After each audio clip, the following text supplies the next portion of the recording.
का एक और बहुत ही प्रभावशाली काम है प्रोटेस्टेंट नीति और पूंजीवाद की आत्मा, the Protestant ethic and the spirit of capitalism. ये मार्क्स के विचारों का जवाब था। का लक्ष्य मार्क्स को पूरी तरह से नकारना नहीं था, बल्कि ये तर्क देना था कि आधुनिक तर्क संगत पूंजीवाद के उदय के लिए सिर्फ भौतिक स्थितियां काफी नहीं थीं। एक विशिष्ट आचार नीति, एथोस, कुछ खास मूल्य और मनोवैज्ञानिक प्रेरणाएं भी जरूरी थीं। और ये आचार नीति कहाँ से आई?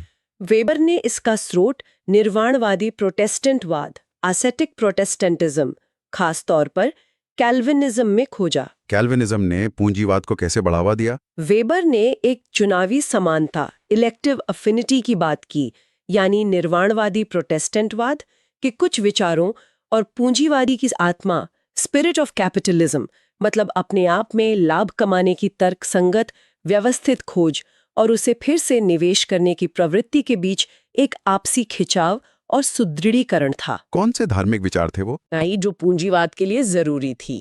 दो मुख्य कैल्विनवादी अवधारणाएं थीं। पहली, पूर्व नियति का सिद्धांत, यानी भाग्य पहले से तय है। हाँ, ईश्वर ने पहले ही चुन लिया है कि कौन बचाया जाएगा, चुने हुए, और कौन नरक जाएगा।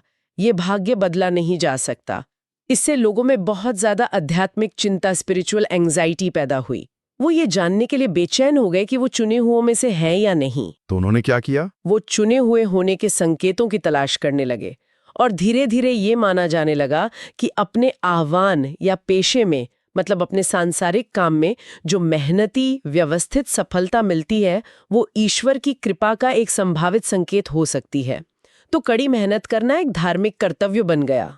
और दूसरी अवधारणा? दूसरी थी इस संसारिक वैराग्य, मतलब दुनिया में रहते हुए तपस्या करना, दुनिया से भागने वाले भिक्षुओं के विपरीत सादा जीवन जीना, विलासिता और आनंद से बचना, और अपने पेशे में अथक और व्यवस्थित रूप से काम करना। और सबसे महत्वपूर्ण बात, जो लाभ कमाया उसे व्यक्तिगत खुशी पे खर्च करने के बजाय वापस अपने उद्यमों में पुनर्निवेश करना।